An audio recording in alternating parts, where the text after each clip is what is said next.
आप लोग जो काम कर रहे हैं, अभी मैंने पूरे परिसर का जनार्दन जी के साथ भ्रमण करके देखा।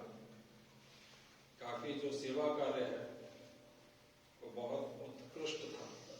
खासतौर से ऊपर का जो मैदान था या जो नया भवन है जो अभी इनकम्प्लीट है, उसमें आप लोगों ने किया, उस सबके लिए आपको बहुत बहुत बधाई, धन्यवाद, शुभकामनाएं।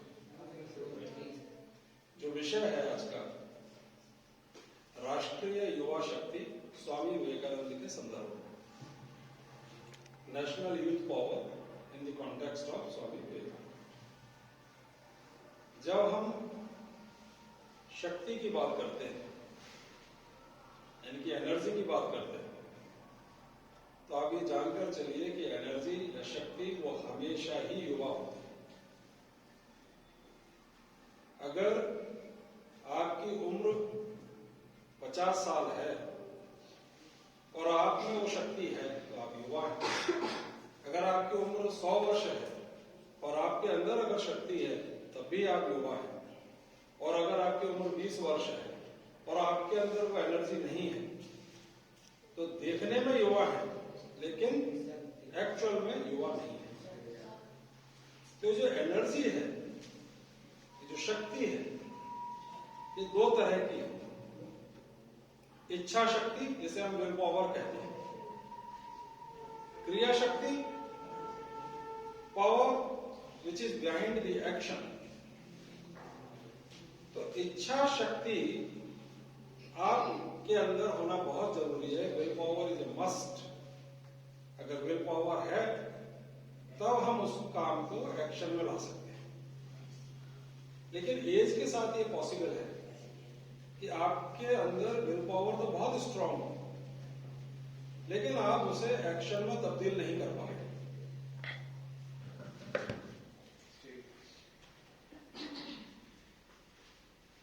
तो यहां दोनों चीजों की आवश्यकता है, strong will power at the same time physical power, यानी कि आपका फिजिकल हेल्थ का लेवल ऑप्टिमम होना चाहिए। Then only you can exhibit the शक्ति, the power.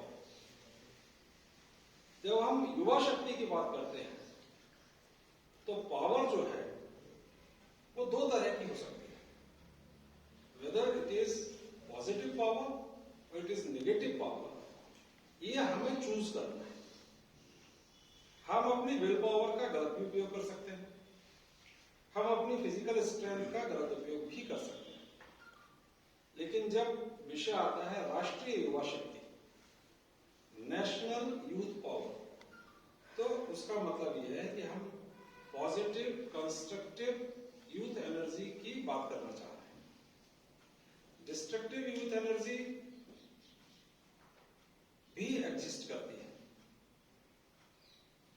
लेकिन उससे ज्यादा क्रिएटिव और पॉजिटिव यूथ एनर्जी एग्जिस्ट करती है। आज जो इंडिया ग्रो कर रहा है, आज हम वर्ल्ड की 5th लार्जेस्ट इकोनॉमी है, तो उसके पीछे कहीं ना कहीं हमारी यंग पॉपुलेशन का बहुत बड़ा हाथ।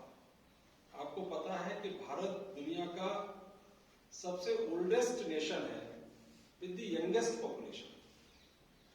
हमारी 65% जो पॉपुलेशन है वो 35 के एज ग्रुप के नीचे है। इसलिए जो आने वाली सेंचुरी है, पूरी दुनिया, IMF, ये सब इंडिया की तरफ क्यों बहुत उम्मीद से देख रहे हैं, क्योंकि यहाँ की जो पॉपुलेशन है 65% इज बिलो 35। चाइना की 65-70% पॉपुलेशन अबव 65। तो जो अभी 35 की एज ग्रुप में देश है, यानी कि 65 पॉपुलेशन का मतलब ये हो गया 65% का कि 100 करोड़ ऑलमोस्ट अभी यंग ब्रैकेट में आते हैं। तो नेक्स्ट सेंचुरी इंडिया की, और it has been started exerting its influence on the whole economic scenario of the world. आप कहीं भी देखें, अब हिंदुस्तान एक अलग तरीके से आगे आ रहा है। तो this is the result of positive energy. लेकिन बीच बीच में जब आप पॉजिटिव एनर्जी लेकर आप पूरी दुनिया के सामने उठ रहा होता है कोई देश, तो एग्जिस्टिंग जो सुपर पावर्स होती हैं उनको वो रिप्लेस करता है। जैसे अभी हमने यूनाइटेड किंगडम यानी कि ब्रिटेन को रिप्लेस किया, पहले वो 5th लार्जेस्ट इकोनॉमी थी वर्ल्ड की, उसको रिप्लेस किया। और आप इंडियन यूथ की इस पॉजिटिव एनर्जी को देखिए कि जिस ब्रिटेन ने हमें 200 साल लूटा,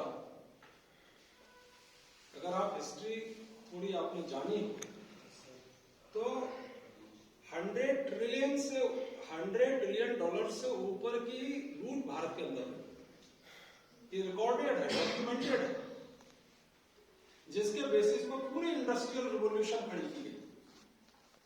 जब तक भारत को कैप्चर नहीं किया गया, उससे पहले साइंस नहीं था कहीं भी दुनिया में, कम से कम उसकी एप्लीकेशन पार्ट तो नहीं था, टेक्नोलॉजी पार्ट नहीं था। तो पूरा पैसा हमारे यहां से शोषण करके, टॉर्चर करके लिया गया। आज उसी देश को इकोनॉमिक डाउनफॉल से बचाने के लिए इंडियन ही वहां अल्टीमेटली उन्हें चुनना पड़ा। ब्रिटेन के प्राइम मिनिस्टर कौन है? ऋषि सुनक। और वो भी बहुत दिल पर पत्थर रख कर उन्होंने चुना। उससे पहले जब बोरिस जॉनसन को हटाया गया तब किसी दूसरे को चुना गया। ऋषि सुनक को इसलिए नहीं चुना गया क्योंकि वो इंडियन है। लेकिन जब वो prime minister Liz Truss perform नहीं कर पाई तो विदिन 100 डेज उन्होंने रिजाइन किया। कहने का मतलब यह है कि राष्ट्रीय युवा शक्ति जाग चुकी है, चाहे आप इस देश में हैं या दुनिया के किसी भी देश में। आज इंडियन डायस्पोरा पूरी दुनिया में अपनी एक मजबूत पकड़ रखता है। आप किसी भी देश में चले जाए, you go to Singapore, you go to United Kingdom, whether USA, आपको बहुत इन्फ्लुएंशियल इंडियन डायस्पोरा मिलेगा। हर सेक्टर में टॉप पर यंग एनर्जी ने आगे बढ़कर काम किया है। अगर हम अतीत में देखें तो भगत सिंह ने जो अपनी शहादत दी थी, क्या स्थिति होगी आपको पता है? 23 इयर्स। तो यंग एनर्जी जो पॉजिटिव रही, जो इस देश के लिए समर्पित रही, राष्ट्रीय युवा ऊर्जा, उसने ही इस देश को हमेशा आगे बढ़ाया है। अतीत में भी ले लें, whether it was Shri Ram, भगवान श्री राम यंग थे, उस समय उनको घर से निकाला गया, उनके साथ जो भी कॉन्स्पिरेसी हुई, he has to move to the forest, वो फोर्स कर दिए गए। But how he utilized his young energy, forest में रहकर वहां के जो वनवासी थे, ट्राइबल्स थे, उनको कंसोलिडेट किया, उनको यूनाइटेड किया। और वहां जो डेविल फोर्सेस थी, जिन्हें हम असुर कहते हैं, उसका मतलब ये नहीं कि उनके 2 सींग थे सिर में, those were the devil forces जो शोषण करती थी, एक्सप्लॉइट करती थी, रॉबरी करते थे। उन लोगों को एलिमिनेट करते करते एक ऐसी स्थिति आई कि उन फोर्सेस को रिप्रेजेंट करने वाला जो देश था और जो उसका राजा था रावण, दो ही वहां से ब्राह्मण। तो देखिए यहां यह तय होता है कि जाति से सुर और असुर का मतलब नहीं है, देव और दानव का जाति से मतलब नहीं है।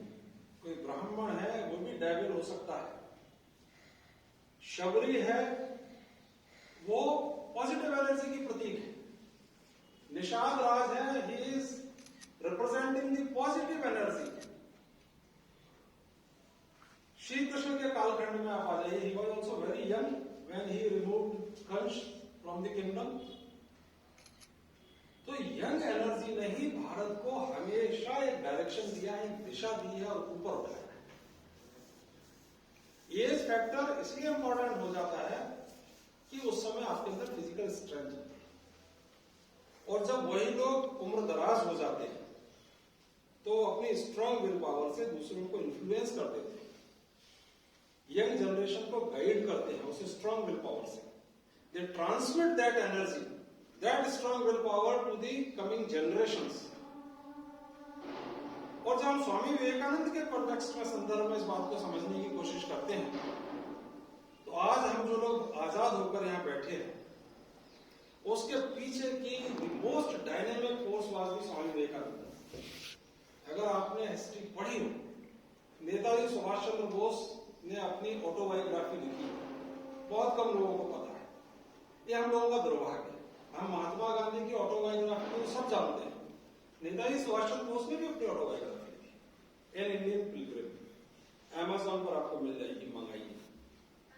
वो आईसीएस सिलेक्ट हुए थे, जिसे आज के समय में आईएएस कहते हैं, और उस समय के आईसीएस की पावर आज के 50 आईएएस से बड़ी थी, क्योंकि ब्रिटिश किंगडम को रिप्रेजेंट करता था। And he refused to join that position. और उस समय उनकी उम्र क्या थी? Very very young. आप जैसे ही एक स्टूडेंट, फिर आईसीएस बने, फिर छोड़ दिए। वो नेताजी सुभाष चंद्र बोस कहते हैं कि अगर आज स्वामी विवेकानंद जिंदा होते तो मैं उनके श्री चरणों में बैठा होता। क्यों? आप नेताजी सुभाष चंद्र बोस के लेटर्स पढ़िए, ऑल आर अवेलेबल नाउ, सब पब्लिश हो चुके हैं। उसमें कितने लेटर्स में वो रेफरेंस देते हैं कि मैंने स्वामी विवेकानंद को पढ़ा, उस समय ऐसे इंस्पायर्ड हुआ, अपने दोस्तों को लिख रहे हैं, अपनी मदर को लेटर लिख रहे हैं, अपने साथियों को लिख रहे हैं। क्योंकि स्वामी विवेकानंद और उनकी एज में बहुत कम गैप था। स्वामी विवेकानंद 1897 में अमेरिका से वापस आए और 1902 में उन्होंने अपना शरीर छोड़ा, 39 इयर्स की एज में। और 1897 में नेताजी सुभाष चंद्र बोस का जन्म होता है। तो जब स्वामी जी का शरीर छूटा है, नेताजी 5 साल के हो चुके, तो बहुत कंटेम्परेरी थे। महात्मा गांधी कहते हैं कि जब मैंने विवेकानंद जी को पढ़ा तो मेरी देशभक्ति 1000 गुना बढ़ गई। ये स्टेटमेंट गांधी जी ने दी। टॉलस्टॉय ने जब विवेकानंद को पढ़ा तो ट्रस्टीशिप का कॉन्सेप्ट टॉलस्टॉय ने विवेकानंद से लिया। फिर उन्होंने रामकृष्ण परमहंस देव के ऊपर पुस्तक लिखी टॉलस्टॉय। उस समय के जो फ्रेंच नोबेल लॉरेट थे, रोमियो, उन्होंने विवेकानंद जी के ऊपर बुक लिखी, उनकी बायोग्राफी लिखी। और सिर्फ उनकी ही नहीं लिखी, श्री रामकृष्ण परमहंस देव जो उनके गुरुदेव थे, उनकी भी बायोग्राफी लिखी। तो ये विवेकानंद जो सिर्फ 39 की एज में शरीर छोड़ जाते हैं और जिससे इंस्पायर्ड इतने बड़े बड़े लोग होते हैं, तो उनके जीवन को हम थोड़ा सा देखेंगे कि यूथ एक पॉजिटिव एनर्जी क्या गजब कर सकती है। जब वो सिर्फ 20 साल के थे, तब उनके प्रोफेसर विलियम हेस्टी ने उनको क्लास में पढ़ाते हुए एक एक्सकर्शन शब्द आता है, जिसे हम ट्रांसेंडेंटल स्थिति के रूप में जानते हैं, समाधिस्थ अवस्था। वर्ड्सवर्थ की पोएम थी जिसमें वो वर्ड आया। तो विवेकानंद ने उनसे पूछा कि सर, ये कवि की कल्पना से शब्द है, कोई व्यक्ति इस तरह की मेंटल स्टेट में जाता भी है, इज इट ए रियलिटी और नॉट? तो विलियम हेस्टी ने कहा कि देखो, मैं वो तो नहीं जानता कि वर्ड्सवर्थ क्या सोचकर, क्या अपने एक्सपीरियंस से पोएम लिखी, लेकिन दक्षिणेश्वर, यानी कलकत्ता में काली मंदिर है, दक्षिणेश्वर वेरी फेमस, जो लोग बंगाल से होंगे दे ऑल नो, और वैसे भी बहुत लोग जानते हैं। वहां रामकृष्ण परमहंस नाम के एक संत रहते हैं, and he very often goes into that state of samadhi. You may go and read him. तो विवेकानंद उस समय बिल्कुल यंग थे, आप लोगों की तरह 19-20 साल के थे, प्रेसिडेंसी कॉलेज के बहुत ब्राइट चैप, बहुत अच्छे स्टूडेंट थे। और सिर्फ स्टूडेंट ही नहीं थे, फुटबॉल के बहुत बढ़िया प्लेयर थे, बढ़िया जिम्नास्ट थे, जिम्नेजियम जाते थे, हॉर्स राइडिंग में बहुत एक्सपर्ट थे, क्रिकेट खेलते थे। राजदीप सरदेसाई एक बहुत बड़े पत्रकार है, आप लोगों ने उनको देखा होगा इंडिया टुडे पर। उन्होंने बताया कि रिसर्च के बेस पर कि सबसे पहले 5 विकेट्स ईडन गार्डन को लेने वाला फास्ट बॉलर कौन था, क्वेश्चन डाला, फिर आंसर बताया कि ब्रिटिश क्लब था, एक इंडियन क्लब था। ब्रिटिश क्लब में ब्रिटिशर्स थे, इंडियन क्लब में इंडियन लोग रहते थे। तो उसमें जिसने 5 विकेट लिए थे, दैट वाज नरेंद्रनाथ दत्त, यानी कि स्वामी विवेकानंद। तो एक मल्टी फैसेटेड पर्सनैलिटी, बिल्कुल आप जैसा। और म्यूजिक में बहुत ही ग्रेट सिंगर, बढ़िया हारमोनियम बजाते थे, सितार बजाते थे, मृदंग भी बहुत अच्छा बजाते थे। एक फुल फ्लेजेड पर्सनैलिटी जो होती है कि फिजिकली भी स्ट्रांग, इमोशनली भी कल्चर्ड सिंगर, ये बंदा जब रामकृष्ण देव के पास जाते हैं, उनसे इन्फ्लुएंस होते हैं और आप पूछते हैं कि क्या आपने ईश्वर को देखा है? तो रामकृष्ण देव कहते हैं कि हाँ, मैंने देखा है, जैसे तुमको देख रहा हूं, उससे भी ज्यादा अधिक रियलिटी के साथ देखा है। And I can make you see also, तो मैं भी दिखा सकता हूं। और स्वामी विवेकानंद बहुत इंस्पायर्ड होते हैं उनसे। करीब 4-5 years उनके उनका साथ रहता है, गुरु और शिष्य का। उसके बाद 1886 में जब रामकृष्ण देव शरीर छोड़ देते हैं तो वो यूथ एनर्जी तब तक पूरे इंडियन हिस्ट्री को पढ़ चुकी है, यूरोपियन हिस्ट्री को पढ़ चुकी है, इंडियन फिलोसॉफी पूरी पढ़ चुकी है, वेस्टर्न फिलोसॉफी पूरी पढ़ चुके हैं Swami Vivekananda. He is a fully matured person now, matured young boy. और वहां से वो संन्यास लेकर इस पूरे देश में निकलते हैं। 6 to 7 years Vivekananda walked through the length and breadth of this country. Kolkata से स्टार्ट करके वो जब कन्याकुमारी पहुंचते हैं तब तक 86 के बाद से 1893 हो जाता है। इस बीच में उन्होंने भारत को देखा। जब तक यूथ भारत भ्रमण नहीं करेगा, यंग एज में सबसे ज्यादा क्या करना चाहिए आप लोगों को? आपको घूमना चाहिए, आपको देश को देखना चाहिए। कितनी डाइवर्सिटी, कितने हमारे स्टेट्स हैं, कितनी लैंग्वेजेस हैं, कितने तरह के कस्टम्स हैं, ट्रेडिशंस हैं, कल्चर्स हैं, किस लेवल की पॉवर्टी है, किस लेवल के डॉगमास हैं, कितनी फैनेटिसिज्म है। ये सब चीजों को उन्होंने देखा। उन्होंने देखा कि एक तरफ तो ये इतनी एंशिएंट सिविलाइजेशन है जिसमें श्रीमद् भगवत गीता जैसा अद्भुत ग्रंथ है जिसे दुनिया का हर इंटेलेक्चुअल अप्रिशिएट करता है, और एक तरफ हमारे ये गुलाम हो चुके लोग मुट्ठी भर अंग्रेजों के सामने मानसिक रूप से भी गुलाम हो गए, शारीरिक रूप से भी गुलाम हो गए। ये वीकनेस कैसे है? कहीं ना कहीं इस पॉवर्टी, इस गुलामी के पीछे उन्होंने एक तो जाति व्यवस्था को देखा, क्योंकि जाति व्यवस्था ओरिजिनली ऐसी नहीं थी।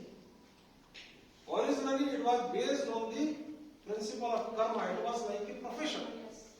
ऋग्वेद में डिस्क्रिप्शंस आते हैं, एक ऋषि है, उसके 10 बच्चे हैं या 8 बच्चे हैं, तो उसमें 2 शूद्र हैं, 3 ब्राह्मण हैं, 4 क्षत्रिय हैं, 1-2 वैश्य हैं। What it indicates? ये इंडिकेट ये कर रहा है कि वो प्रोफेशन को इंगित कर रहे हैं। और जो अपने यहां बताते हैं ह्यूमन बॉडी से जो इस जाति व्यवस्था को एक्सप्लेन करते हैं कि दिस हेड इज ब्राह्मण, मतलब हेड का काम क्या है? हार्मोनल सिक्रेशन प्रॉपर जैसा बॉडी में चाहिए, thinking process.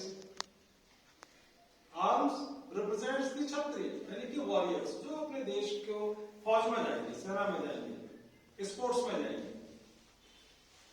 Then the abdomen area, ये सब चीज लेता है, लेकिन उसमें से विटामिन, मिनरल सारे निकाल कर आपकी पूरी बॉडी को देता है। That is the western system, यानी कि इकोनॉमिक सिस्टम, व्यवसायी सिस्टम, इंडस्ट्रियल सिस्टम। और legs, they are the growth engines. अगर लेग्स नहीं है तो आपकी गति नहीं आएगी, स्पीड नहीं आएगी आपकी। तो स्पीड देने का काम जो करते थे वो कौन थे? Technocrats, small and medium scale industries, employees अलग अलग फील्ड्स में। तो दे वर कॉल्ड द शूद्रास, ये डिस्क्रिप्शन है। और अपने यहां उस वर्ग को जो स्पीड देता है पूरे समाज को, पूरे देश को, उसको सबसे ज्यादा सम्मान देते थे। जब हम हमारे नमस्ते कैसे करते हैं, यानी कि दोनों क्षत्रिय बो डाउन कर रहे हैं, ब्राह्मण बो डाउन कर रहा है, अड्डा भी आगे झुक रहा है, और किसको इंगित करके करते हैं? सामने वाले के पैरों की तरफ करते हैं, यानी कि to whom we are going. और कभी साष्टांग करते वक्त भी आपने देखा होगा, पैर भी छूते हैं। This was the highest concept. और जब तक ये एज इट इज रहा, भारत दुनिया का सबसे ज्यादा जीडीपी वाला देश रहा। हमें कभी कोई हजारों साल तक टच नहीं कर पाया, लेकिन दुर्भाग्य से वो कालखंड आ गया इस देश में कि आज भी हमारे परिवार में एक आईएएस बन जाए और एक गरीब रह जाए तो हम भी उसे डिस्कार्ड कर देते हैं over a period of time. ये बहुत क्रूअल रियलिटी है। मैंने ऐसे बहुत लोग देखे। एक डॉक्टर बन गया, 2 भाई हैं, 3 भाई हैं, एक डॉक्टर बन गया, एक मिल का मजदूर रह गया। डॉक्टर के बच्चे बढ़िया एजुकेशन पा रहे हैं, उसकी हेल्प नहीं कर रहा है, जबकि he is in a position to help. वो पैसे नहीं देगा, हेल्प नहीं करेगा, बल्कि धीरे धीरे उससे डिस्टेंस कर लेगा, क्योंकि उसकी सोसाइटी, उसका सर्कल दूसरा बन गया। और इस ऑब्वियसली गरीब का सर्कल तो गरीब वाला रहेगा। तो ऐसे ही इस देश में होता गया। तो स्वामी विवेकानंद ने देखा कि ये एक बहुत बड़ा रीजन है कि हमने जन्म से जाति को जोड़ दिया। और आज भी कोई बहुत बड़ा रीजन है। आदमी को आदमी मानने से इनकार कर दिया, उसको हम छोड़ते नहीं, वो हमसे छोटा है, इससे बड़ा आप सोच सकते हैं और प्रताड़ना कोई हो सकती नहीं हो सकती। तो फिर ऐसे में दूसरे आक्रांत आए, उन्होंने आपकी नब्ज समझ ली, उन्होंने एनालाइज कर लिया आपकी सोसाइटी को, वो समझ गए कि वीक पॉइंट क्या है। Then they started doing the conversion. और जो बहुत दबा कुचला था उसके पास कोई ऑप्शन नहीं था। और कुछ लोग अपने मन से भी गए होंगे, कुछ लोग किसी और प्रभाव से भी गए होंगे, वो एक अलग बात, किसी को फिलोसफी अच्छी लगी होगी। लेकिन मेजर रीजन तो इस देश के पतन का सबसे बड़ा कारण था इनइक्वालिटी। इन सब चीजों को एनालिसिस करते हुए विवेकानंद पहुंचते हैं रॉक मेमोरियल, जो आप कन्याकुमारी में उस शिलाखंड पर, वहां बैठकर 3 दिन ध्यान करते हैं। इस बीच के भी बहुत उनके संस्मरण है, मैं उन सबसे आपको आगे ले जाते हुए वहां पहुंचकर, ये शायद भारत के इतिहास में पहली बार किसी ऋषि ने ईश्वर पर ध्यान नहीं किया, बल्कि अपने भाई बंधुओं भारतवासियों की दुर्दशा पर ध्यान किया। He meditated for 3 days and 3 nights। और वो तैयार कर गए थे क्योंकि उनके पास पैसे नहीं थे, और वो छोटी सी डॉगी वाला एक वहां मौजूद था, वो लेकर नहीं गए। आप कभी कन्याकुमारी जाएं तो आप देखेंगे कि समुद्र के बीच में आज उसी स्थान पर एक बहुत अद्भुत शिला स्मारक विवेकानंद रॉक मेमोरियल है, जिस पर लाखों दिस वन। तो there he meditated on the condition of India, जो कि गुलाम था देश। ब्रिटिशर्स आपको dogs and Indians are not allowed वाले साइन बोर्ड लगा के रखते थे अपने क्लब्स के बाहर। इतना इन्फीरियरिटी कॉम्प्लेक्स डाल दिया गया था। आपके ही पूरे पैसे को लूट कर ले गए, आपके ही गुरुकुल सिस्टम को तोड़ दिया। मैकॉले के तो लेटर्स सब अवेलेबल है डोमेन में, how he planned the Indian education system. वो खुद उसमें लिखता है कि इनका एजुकेशन सिस्टम इतना स्ट्रांग है कि हम कभी इनको कंट्रोल नहीं कर पाएंगे, तो first we have to break their education system, और हमें अपना वो एजुकेशन सिस्टम लाना है जिसमें हमें क्लर्क्स तैयार करना है, एंड दे विल ओबे अस विदाउट क्वेश्चन। अभी तक है बहुत कुछ वो एजुकेशन सिस्टम, कोशिश हो रही है चेंज करने की, let's see how far we go. फिर भी इतना पोटेंशियल है हमें कि आज भी तो अब दुनिया की फास्टेस्ट इकोनॉमी बन गई, इसके बावजूद तो बढ़ते ही जाएंगे। अब हिंदुस्तान की प्रोग्रेस को कोई नहीं रोक पाएगा। तो वो विवेकानंद, उनको कुछ लोग जो इस पूरे 5-6 साल के जर्नी में कुछ लोग इन्फ्लुएंस हो गए उनसे, और खासतौर से मद्रास के यूथ का एक ग्रुप था, अलासिंगा पेरुमल, उसमें एक प्रोमिनेंट नेम है। इन लोगों ने, इनको पता चला कि शिकागो में एक वर्ल्ड पार्लियामेंट ऑफ रिलीजन्स हो रही है, जिसमें दुनिया के हर देश से वहां के रिलीजियस लीडर आ रहे हैं, तो let you also reach there, we would send you there. तो उन्होंने कलेक्शन इत्यादि करके, फिर एक आध किसी महाराज ने भी सपोर्ट किया। ऐसे स्वामी विवेकानंद अमेरिका जाते हैं, और हर समय उनका काम चालू था इस देश के लिए। उनके साथ रास्ते में आपने जमशेद जी टाटा का नाम सुना है, फाउंडर ऑफ टाटा ग्रुप। आप टाटा ग्रुप की वेबसाइट में जाएंगे तो वो इंसिडेंट उन्होंने मेंशन करा कि जमशेद जी टाटा को ये अननोन यूथ, विवेकानंद जी की एज 30 इयर्स थी उस समय, when he was going to America, only 30 years। और जमशेद जी टाटा भारत के बड़े इंडस्ट्रियलिस्ट,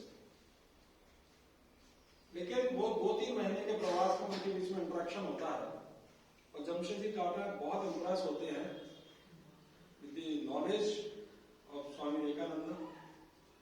तो स्वामी विवेकानंद उनको सजेस्ट करते हैं कि आप जो अमेरिका जा रहे हैं रॉ मटेरियल परचेज करने के लिए, आप उनसे रॉ मटेरियल लें, ठीक है, but you bring the technology, steel manufacturing की टेक्नोलॉजी आप लेकर आइए, उसके लिए रॉ मटेरियल के लिए जाना। And he convinced him like anything. इस तरह से इंडिया में स्टील मैन्युफैक्चरिंग की टेक्नोलॉजी आती है। साथ ही वो कहते हैं विवेकानंद उनको, क्योंकि Vivekananda was student of physics and chemistry, तो विवेकानंद उनको कहते हैं कि एक साइंस का रिसर्च इंस्टीट्यूट इंडिया में आप स्टैब्लिश कीजिए। बाद में जमशेदजी टाटा, जब विवेकानंद वर्ल्ड फेमस हो गए, उस समय वर्ल्ड फेमस तो नहीं थे, कोई जानता नहीं था, तो बाद में जब वो इंडिया लौटते हैं 1897 में, तो जमशेदजी टाटा लेटर लिखते हैं, that is available on the website of Tata group, कि मैंने उसके लिए 30 लाख रुपए कर दिए हैं, जमीन अलॉट कर दी है, आप प्लीज उसको आप देख लीजिए, उसको मॉनिटर कर लीजिए। But Vivekananda was very busy, और उनके जीवन के कुछ ही वर्ष बचे थे जो कि उनको पता था, तो उन्होंने उनकी जो सिस्टर थी, उनकी जो शिष्या थी, सिस्टर निवेदिता, जो कि आयरिश थी, मार्गरेट नोबल, उनको यह काम असाइन किया, और ब्रिटिश गवर्नमेंट ने टाटा की उस एप्लीकेशन को रिजेक्ट कर दिया जिसमें साइंस का बहुत बड़ा रिसर्च इंस्टीट्यूट बनाना है। उन्होंने कहा Indians can not do this, इतना दिमाग का है आप लोग साइंस के इन्वेंशंस और रिसर्च करेंगे। तब सिस्टर निवेदिता ने, जो उनके बहुत बड़ा उनका सर्कल हुआ करता था इंग्लैंड में, फ्रेंड सर्कल, राइटर्स का, कुछ ब्यूरोक्रेट्स भी, कुछ मिनिस्टर्स भी, उन सब में लॉबिंग करके स्वामी जी का शरीर भी छूट गया, उसके बाद तक प्रयास करती रही टाटा के साथ कोऑर्डिनेशन में। तब Indian institute of science Bangalore, जैसे आज आप जानते हैं, जो इंडिया का प्रीमियर इंस्टीट्यूट है, साइंस रिसर्च इंस्टीट्यूट, वो बना। पहले वो टाटा के पास ही था, आजादी के बाद टाटा ने कुछ समय बाद भारत सरकार को सौंपा। तो you see the impact of Vivekananda. इसलिए नेशनल यूथ डे एनएसएस मनाता है ना, स्वामी विवेकानंद के जन्मदिन पर मनता है नेशनल यूथ डे, क्योंकि he is the real youth icon. जब वो अमेरिका पहुंच जाते हैं, ऐसे कई इंसिडेंट्स हैं जिनमें आप देखेंगे कि how he manifested the youth energy. Nikola Tesla का आपने नाम सुना होगा, एक बहुत बड़े साइंटिस्ट। एलोन मस्क जो टेस्ला कंपनी चलाते हैं, वो उसी निकोला टेस्ला के नाम पर है। Nikola Tesla used to come and sit with Swami ji, तो उनके बीच में जो डिस्कशंस होते थे, तो उसमें स्वामी जी से वो इतना इन्फ्लुएंस हुआ कि उसने अपने रिसर्च पेपर में, साइंस रिसर्च पेपर्स में, एनर्जी के लिए शब्द इस्तेमाल किया प्राण, और स्पेस के लिए शब्द इस्तेमाल किया आकाश। आप टेस्ला की वेबसाइट पर जा सकते हैं, तो उसके फॉरवर्ड्स रन करते हैं, you will see how Swami Vivekananda influenced him in his research.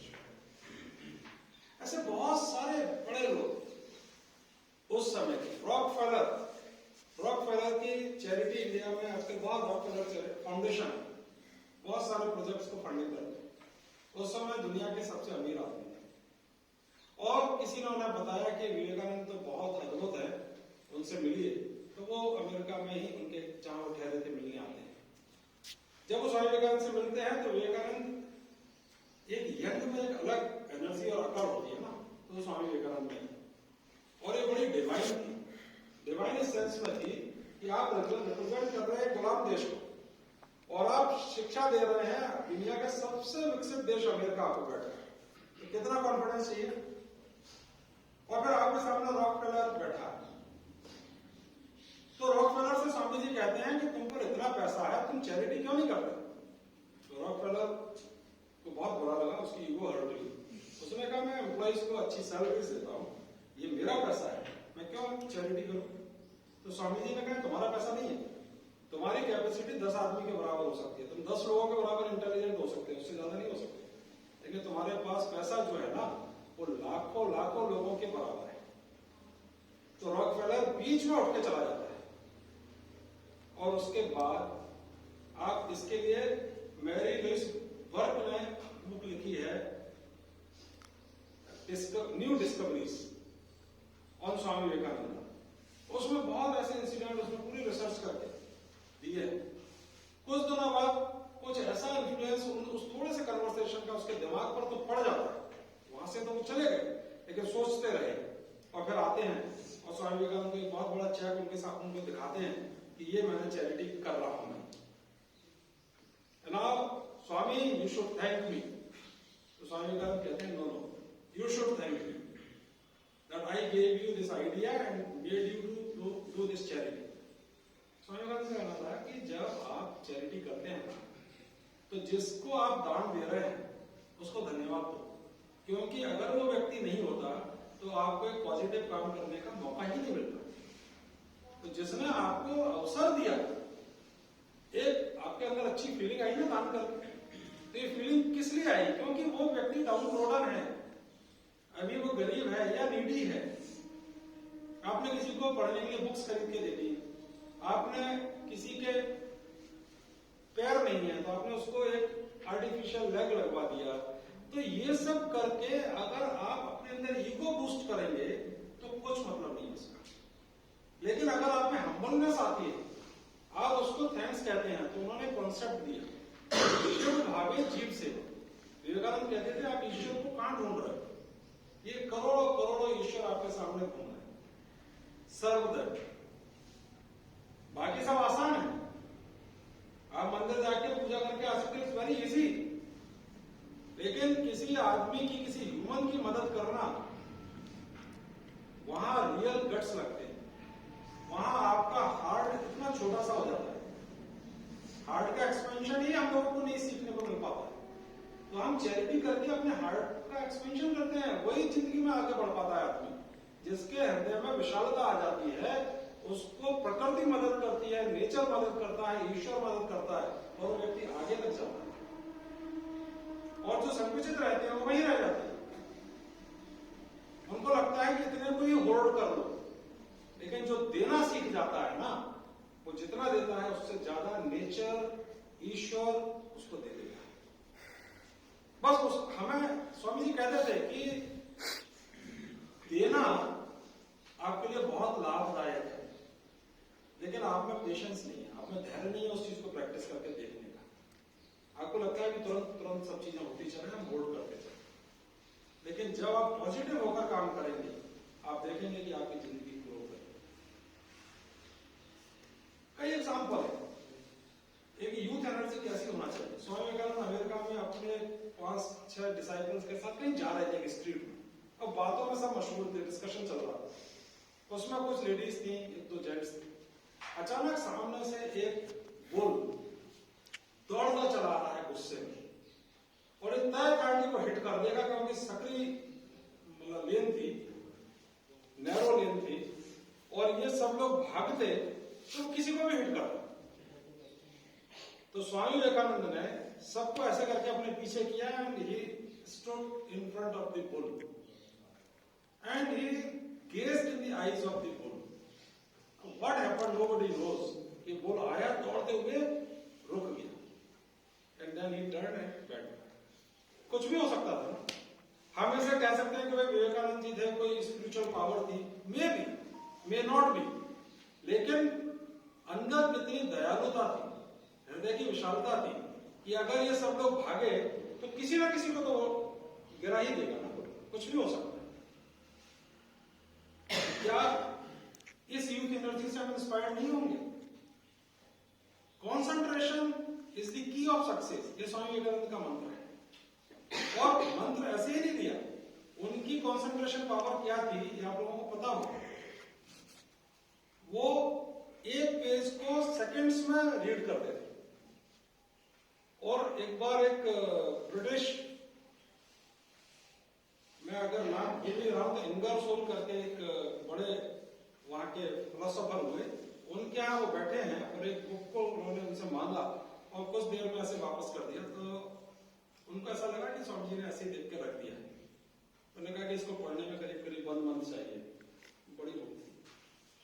तो स्वामी जी ने कहा नहीं नहीं, फिनिश इट। उसे लगा कि व्हाट इज सेइंग, तो उसने पूछा, और स्वामी जी ने वर्बेटिम पूरे का पूरा पैराग्राफ उसको जहां से उसने कहा वहां से सुनाया। हाउ दिस पावर की थ्रू कंसंट्रेशन, स्वामी जी कहते हैं। अमेरिका के एग्जाम्पल है, सब रियल बता रहा हूं मैं, nothing is fake.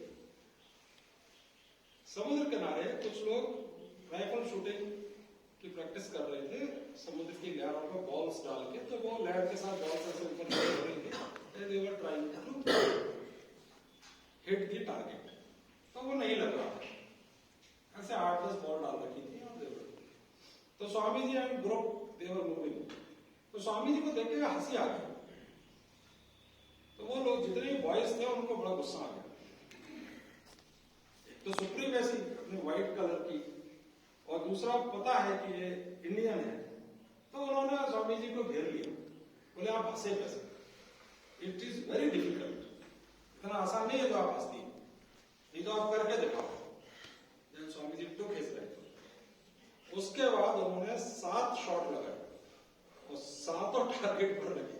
7 balls he good target, 7 shots, 7 ही लगा। अब उन लोगों ने पूछा कि अरे हमें पता नहीं था, आप तो लगता है बहुत ही ट्रेंड है इसमें राइफल शूटिंग में। स्वामी जी ने बताया कि नहीं, मैंने फर्स्ट टाइम राइफल हाथ में लिया। बोले ऐसे कैसे हो गया? Power of concentration. जैसे अर्जुन का था ना वो तीर, ये सब कल्पनाएं नहीं है। इन दी कली युगा, in this modern age, Swami Vivekananda ने डेमोन्स्ट्रेटेड दिस। तो कहते थे कि 2 सक्सेसफुल लोगों में अंतर सिर्फ उनकी पावर ऑफ कंसंट्रेशन में है, और कुछ भी नहीं है जिंदगी में। एक के पास मोर पावर है, अधिक फोकस होने की, दूसरे के पास कम है। तो एक ही चीज एजुकेशन सिस्टम में ढंग से सिखाई जाना चाहिए, that is the power of concentration, जो कि यहाँ का गुरुकुल सिस्टम वही सिखाता था। एक बार आपका माइंड को आप फोकस करना सीख गए, बात खत्म। जिस भी चीज पर फोकस करेंगे वो बात आपको अपना पूरा सब कुछ बता ही देने वाली। अभी हम फोकस नहीं कर पाते। जैसे लेक्चर सुन रहे हैं तो विचार कहीं चल रहा होगा, जब पढ़ रहे हैं तो विचार कहीं चल रहा होगा, यानी कि ना तो हम जहां हैं वहां होते ही नहीं है प्रेजेंट में। खेल रहे हैं तो चिंता हो रही होगी, अब पढ़ना है जाकर जल्दी से इसको फिनिश करो, इतना इतना काम रह गया। जब पढ़ रहे हैं तो नहीं, खेलने जाना है, फिल्म देखना है। फिल्म देख रहे हैं तो फिल्म में चलो अंदर सो भी जाता है व्यक्ति, क्योंकि उसकी बहुत कैप्टिवेटिंग पावर होती है, लेकिन वहां भी कभी कभी ध्यान आ जाता है कि नहीं नहीं ये काम रह गया, वो काम रह गया। तो इंसान की सबसे बड़ी कमजोरी क्या है कि वो जहां है, जिस जगह है, वहां अपने माइंड को फोकस नहीं कर पाता। उसका माइंड स्कैटर्ड पोजीशन में रहता है। And mind is an instrument. आप माइंड नहीं है, माइंड एक इंस्ट्रूमेंट है आपका, and that has to be perfected. अगर आपको जिंदगी जीना है, आपको युवा शक्ति या कोई सी भी शक्ति जिस भी एज में है उस शक्ति को मैनिफेस्ट करना है, तो अपने मन को एकाग्र करना सीखना होगा। This is what Swami Vivekananda demonstrated and taught. Second, very important point he said. किसी ने कोई एक बच्चा आया जो बहुत कमजोर सा था, उसने स्वामी जी से कहा कि स्वामी जी मैं गीता पढ़ता हूँ तो मुझे ज्यादा समझ में नहीं आती है, can you explain a few things. तो स्वामी जी ने उसको देखा एंड ही सेड कि तुम्हारे लिए अच्छा है कि तुम फुटबॉल खेलो, it is better for you to play football then read Gita. इस तरह के बोल्ड सन्यासी, क्योंकि गीता किसको सुनाई थी श्री कृष्ण ने? उस समय के ग्रेटेस्ट वॉरियर को, सबसे बड़े योद्धा को, जो कि फिजिकली अटमोस्ट फिट था। तो गीता के कॉन्सेप्ट समझने के लिए थोड़ी बहुत तो फिटनेस चाहिए ना। गीता ये कहती है कि तुम अपना कर्तव्य कर्म करते हुए अपनी जान दे दो। यही था अल्टीमेट टीचिंग गीता की। लेकिन क्या इसको एक कमजोर व्यक्ति समझ सकता है? वो इसको कुछ भी गलत ढंग से इंटरप्रेट कर लेगा, कुछ भी समझ लेगा इससे, लेकिन क्या उसके अंदर वो एनर्जी पहुंच सकती है जो श्री कृष्ण या गीता दे रही है? उसके लिए एक लेवल का तो फिजिकल फिटनेस जरूरी है। और स्वामी विवेकानंद जो खुद फिजिकली बहुत फिट थे, शुरू से स्पोर्ट्स पर्सन थे, तो इस चीज को वो समझ सके। नहीं तो आज आप किसी गुरु के पास जाइए, he will never give you this answer कि गीता छोड़ दो, फुटबॉल खेलो। आज नहीं देगा जो आपसे करीब 150 साल 125 साल पहले स्वामी जी ने दी। That was his boldness. और बिल्कुल प्रैक्टिकल थे। कोई उनके पास गया कि गौशाला के लिए हमें चंदा दे दीजिए,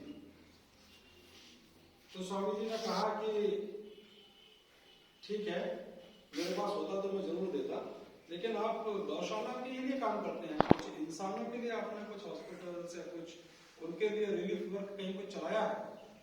तो कहता नहीं नहीं, आदमी तो अपने कर्मों से, उसके कर्मों से वो सजा भुगतता है, अच्छा है बुरा। तो हम आदमी के लिए कुछ नहीं करते, हम तो गाय के लिए ही करते हैं। तो स्वामी जी से कि फिर अगर आपके लॉजिक को थोड़ा एक्सटेंड करें तो गाय भी अपने पिछले जन्मों के कर्मों का फल भोग लेगी। that was his approach. To him, human was the first and foremost. सबसे पहले मानवता की सेवा करिए, फिर सब कुछ करेंगे. लेकिन आप जो सबसे इंपॉर्टेंट क्रिएचर है इस धरती पर, इंसान, आज कितने करोड़ों लोग को खाना नहीं मिलता. अफ्रीकन कंट्रीज की स्थिति देख लीजिए. और एक तरफ एक व्यक्ति लाखों लाखों लोगों के बराबर होल्ड करके रखे हुए हैं. लेकिन इसका मतलब ये नहीं उससे लूट लिया जाए. उसने अपनी मेहनत से किया है, उसको समझाने की जरूरत है. जैसे रॉकफेलर को समझाया तो आज कितनी चैरिटी फाउंडेशन इंडिया तक में चल रहा है, दुनिया में चल रहा है. स्वामी जी कहते थे, बहुत से लोग ये कहते हैं कि भाई हम तो सिनर हैं, हम तो पापी, हमसे तो बहुत बड़ा पाप हो गया इसलिए ईश्वर सजा दे रहा है. स्वामी जी यूज्ड टू से, the greatest sin is to call oneself sinner. सबसे बड़ा पाप है खुद को सिनर कहना, पापी कहना. वो कहते थे कि दीवाल जिंदगी भर कोई गलती नहीं करती, कोई पाप नहीं करती, लेकिन हमेशा दीवाल ही रहेगी. एक गाय कभी झूठ नहीं बोलती, लेकिन वो गाय ही रहेगी उसके बावजूद. लेकिन एक इंसान जो आज झूठ बोलता है, गलत भी काम कर रहा है, लेकिन उसके अंदर पूरा पोटेंशियल है कि वो आगे चलकर एक महापुरुष बन सकता है. ऐसे बहुत सारे एग्जाम्पल, अंगुली माल का है, महर्षि वाल्मीकि का है. There are many such examples. लोग ट्रांसफॉर्म हो सकते हैं. स्वामी विवेकानंद के सारे लेक्चर्स अगर आप ऑनलाइन जाएंगे, उनके मैक्सिमम लेक्चर्स इंग्लिश में है, because he spoke mostly in America and Europe. और इंडिया में जो लेक्चर्स हैं, वेरी फायरी लेक्चर्स, जिन्हें पढ़कर कितने रेवोल्यूशनरीज ने इस देश के लिए अपनी जान दी, वो सब भी इंग्लिश में है. उनका एक ही लेक्चर है अल्मोड़ा में जो उन्होंने दिया था हिंदी में. ही वाज बंगाली, तो कन्वर्सेशंस कुछ बंगाली में मिल सकते हैं, but lectures are in and his letters are in English. आप पढ़कर देखिए. तो उनका टोटल पीरियड ऑफ वर्क था 9 इयर्स. 30 इयर्स की एज में अमेरिका पहुंचते हैं, 4-5 इयर्स अमेरिका में रह के पूरी दुनिया को हिला देते हैं. इस देश में जो लोग इतने डिप्रेशन में पड़े थे कि हम तो बिल्कुल ही अनपढ़ हैं, गंवार हैं, अंग्रेजी सब कुछ जानते हैं, उनके अंदर एकदम चेतना जाग जाती है कि अपने देश का एक व्यक्ति जाकर वहां अपने ध्वज को फहराता है, यानी कि अपनी सर्वोच्चता सिद्ध करता है, अपने थॉट की, अपने कस्टम्स की, अपने रिलीजन की. तो हम ऐसे कमजोर कैसे? तो एक नई चेतना इस देश में जागृत होती है, युवा शक्ति का जागरण होता है. उसी से निकलते हैं बड़े बड़े महापुरुष, Netaji Subhash Chandra Bose, Gandhi ji, and so many. They were inspired by his teachings. तो स्वामी विवेकानंद का जो युवा शक्ति है वो ऐसी है कि वो लग जाती है दूसरे को. आप पढ़िए, उसके लिए एकमात्र तरीका है, you read Swami Vivekananda and you will get that power gets transferred into you. Anna Hazare नाम सुना है? आर्मी से रिटायर्ड होके आए, कुछ ऐसा हुआ लाइफ में कि ही वाज सो डिप्रेस्ड कि सुसाइड करने जा रहे थे. उन्होंने बताया, और रेलवे ट्रैक के पास ट्रेन के आने का इंतजार कर रहा है. एक कागज उड़ते हुए आता है, ईश्वर का विधान देखिए. और कागज आता है और वो किसी स्वामी विवेकानंद की बुक का कोई एक पेज था, और उसमें कोई इस तरह का फायरिंग कोटेशन था, Arise, awake, stop not till the goal is achieved, something like that. कुछ बहुत बढ़िया कोटेशन था. अन्ना हजारे ने पढ़ा, पढ़ते ही जो निगेटिविटी छाई थी, डिप्रेशन मीन्स निगेटिविटी. आप सुसाइड करने जा रहे हैं, इसका मतलब आपने सारी होप्स छोड़ दी, you have become totally negative. इस दुनिया में इतना कुछ है, कुछ नहीं दिखता उस समय आदमी, है ना. पढ़ते ही जैसे कि वो अंधकार हट गया, वो डिप्रेशन दूर हो गया, एंड ही केम बैक. और फिर देखो उस आदमी ने बहुत कुछ किया, बड़ा काम खड़ा किया. ग्रामीण सेवा का, रूरल डेवलपमेंट का अन्ना हजारे ने मॉडल दिया महाराष्ट्र. तो स्वामी विवेकानंद में वो ताकत है. इसीलिए भारत में national youth day Swami Vivekananda की जयंती पर 1985 में राजीव गांधी गवर्नमेंट ने डिक्लेयर किया. तो मैं आप सबसे यही कहना चाहूंगा, you all are young, life अभी बहुत आगे जाएगी, जीवन में बहुत सारी प्रॉब्लम्स आपको फेस करनी पड़ेंगी, which you at this moment can not even imagine. तो आपको कोई ऐसी चीज चाहिए जिसे आप पकड़कर खड़े रह सकें, और वो है highly vibrating spiritual thoughts of Swami Vivekananda. आज नरेंद्र मोदी भी स्वामी विवेकानंद को अपना इंस्पिरेशन मानते हैं, इंदिरा गांधी भी मानती थी, पंडित नेहरू भी मानते थे। मुकेश अंबानी ने अभी लेटेस्ट इसी साल जो न्यूयॉर्क पर अपने सारे एम्प्लॉइज को मैसेज दिया है, उसका खूब वीडियो वायरल हुआ 1 मिनट का, वो आप सर्च कर लीजिए। ही सेज कि मेरी सक्सेस के पीछे स्वामी विवेकानंद का एक मंत्र है, और वो मंत्र उन्होंने पूरा, मतलब जो कोटेशन है वो उनको पूरा याद था मुकेश अंबानी को, एंड ही रिपीटेड दैट। उसका भावार्थ ये था कि टेक अप वन आइडिया, आप अपनी जिंदगी में सिर्फ एक आइडिया पकड़ो और उस आइडिया को अपनी जिंदगी बनाओ, उसको अपने दिमाग में भर जाने दो, अपनी मसल्स में भर जाने दो, अपने ब्लड में उसको फ्लो करने दो, and you will become successful. ये मुकेश अंबानी को इंस्पिरेशन देने वाला आइडिया था। तो सोचो, जमशेदजी टाटा जो भारत की इंडस्ट्रीज के जनक से लेकर आज जो सिरमौर है अंबानी, यानी कि इकोनॉमिक फील्ड में, इंडस्ट्रियल फील्ड में भी स्वामी विवेकानंद इंस्पायर कर रहे हैं। साइंस के फील्ड में टेस्ला से लेकर आज भी आप बहुत सारे साइंटिस्ट, इसरो के साइंटिस्ट, आप उनके पढ़ के देखिए, how they are inspired with Vivekananda. Young generation literature में आप जाकर देखिए, बड़े बड़े writer like Gurudev Rabindranath Tagore used to say कि if you want to know India, read Vivekananda. In him nothing is negative, everything is positive. तो जो सबके जीवनों को प्रभावित करने वाली सत्ता और शक्ति हमारे कालखंड में हुई है, हम सबसे प्रेरणा है। हम श्री राम से भी लें, युवाओं के चिर आदर्श हनुमान जी से भी लें, श्री कृष्ण जी से भी लें, गीता को भी पढ़ें, आदि शंकराचार्य से भी लें, और करंट बिल्कुल लेटेस्ट जो अभी हमारा हाथ बढ़ाकर हम हाथ पकड़ सकते हैं स्वामी जी को, यानी कि 150 साल पुराने हैं, 3-4 जनरेशन पहले के हैं, उनसे लें। और उनका हमने सीधे सीधे इफेक्ट देखा है कि कैसे इस देश को उन्होंने जिंदा कर दिया।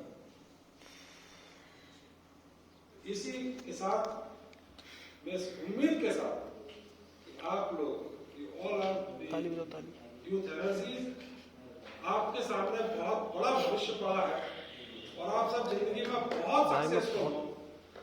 इतनी सक्सेस आपको मिले कि आप में से भी कोई इस तरह का महान व्यक्ति बने कि आपके ऊपर भी आने वाली जनरेशंस गर्व करें और आपसे इंस्पिरेशन है। यू कैन डू इट, बस सोचना है और लग जाना है। टेक अप वन आइडिया, कुछ भी एक फील्ड चुन लो, you will reach the top. 50 चीजें लेके चलोगे नहीं होगा। तो इस सब के साथ मैं अपनी बात समाप्त करता हूँ। आपने प्यार से सुना, बहुत